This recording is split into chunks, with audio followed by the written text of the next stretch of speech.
Good morning, dear students. How are you all? I hope you all are fine and safe and taking precautions properly. On last video, we done the unit 1। हमने last video में unit 1 के जो remaining chapter थे उनको हमने मर्ज करके एक video मतलब 2 वीडियोस बनाई थी और मैंने आपको सेंड करी थी। आपने वो दोनों वीडियोस देखी होंगी। ओके, सो हमने उसमें बहुत सारे टॉपिक छोड़ दिए थे, बस जो इम्पॉर्टेंट टॉपिक थे उनको ही हमने कवर किया था। तो अभी जो है हम उसकी एक्सरसाइज करने वाले हैं। तो हम बुक एक्सरसाइज नहीं कर पाएंगे बिकॉज उस चैप्टर में बहुत सारा मतलब बुक एक्सरसाइज में तो बहुत सारा है और हमने जो इम्पॉर्टेंट टॉपिक लिए हैं उसके अकॉर्डिंग हमको एक्सरसाइज बनानी पड़ेगी। तो मैंने इसमें बुक एक्सरसाइज बुक में से कुछ क्वेश्चन पुट आउट किए हैं और उसका हमको सोशल की फेयर कॉपी में आपको राइट करना है। Okay, so move on to exercise. Question 1, fill in the blanks. अब फिल इन द ब्लैंक्स में आप देख रहे हैं जैसे फिल इन द ब्लैंक्स होते हैं वैसे ही हैं, हमारे पास ऑप्शन नहीं है, हमको डायरेक्ट फिल करना है। First, the hot wet equatorial climate region lies within the. जो हॉट वेट इक्वाटोरियल रीजन है वो कहाँ पे होता है? So answer is torrid zone. Okay, now second, we travel away from the equatorial region toward the tropics we reach the. अगर हम equatorial reason से आगे बढ़ेंगे ट्रॉपिक की साइड तो हम कहाँ आ जाएंगे? We reach on hot desert region. हम कहाँ पहुँच जाएंगे? हॉट डेजर्ट रीजन में। Okay, now third is the temperate grassland region lies at. जो टेम्परेट ग्रासलैंड रीजन होता है वो कहाँ होता है? जहाँ पे स्लांटिंग सनरेज पड़ती है, इट मीन्स टेम्परेट जोन में। सो answer is temperate zone. Fourth, the polar region lies eight. Polar region मतलब पोल्स पे क्या होता है? Frigid zone. जमा देने वाली ठंड होती है, बहुत ठंडा होता है, सनलाइट नहीं होती है तो वहाँ पे बर्फ़ रहती है तो वो फ्रिजिड जोन होगा। Okay, now fifth, cotton blank and blank are main crops grown in grassland. अब ग्रासलैंड में कौन कौन सी क्रॉप्स होती हैं? Cotton, wheat and maize. Okay, so answer is wheat and maize are main crops grown in grassland. Now answer in one word. First, the equatorial region is. Equatorial region कैसा होता है? Hot और humid होता है क्योंकि वहाँ पर humidity high होती है, वाटर बॉडीज ज़्यादा इसलिए ह्यूमिडिटी हाई होती है, लेकिन हॉट भी होता है क्योंकि वहाँ पर डायरेक्ट सनलाइट पड़ती है। Okay, so equatorial region is hot and humid.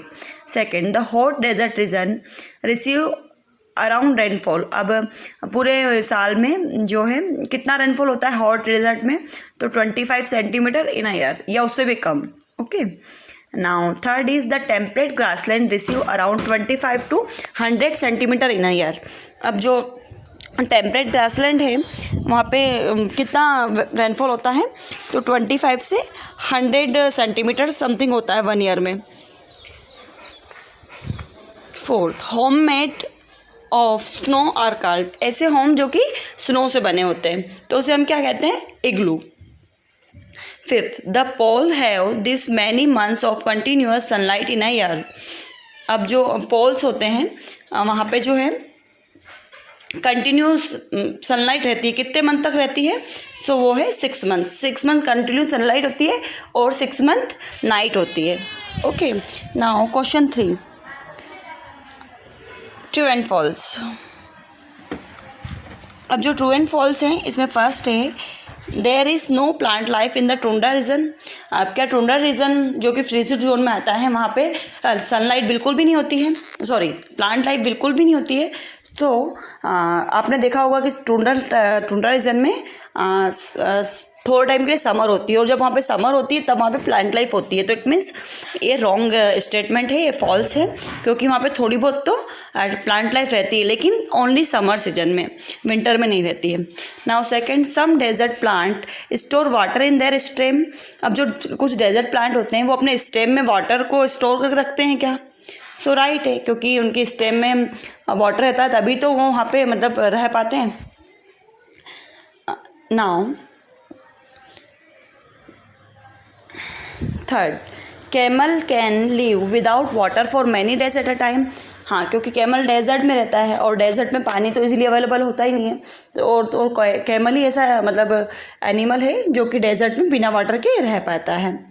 Now fourth, the summer in the tundra region is a warm.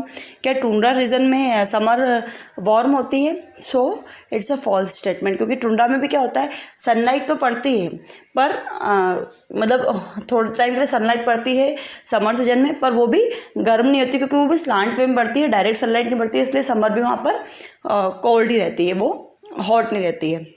Okay, so on this video we done the exercise of unit 1। हमने unit 1 के जो भी remaining chapter थे उसकी हमने exercise complete कर ली है। अब आपको ये जो है सोशल की फेयर कॉपी में एज इट इज़ राइट करना है और लर्न करना है। ओके, और कल हम यूनिट 2 स्टार्ट करने वाले हैं। ये वाला आप याद कर लीजिएगा, उसके बाद फिर मैं एक जूम मीटिंग वगैरह जो भी लेंगे उसमें आपसे ओरली क्वेश्चन करूँगी इससे रिलेटेड, ठीक है। लेकिन आपको सोशल की फेयर कॉपी में राइट करना है। So thank you for watching, bye bye.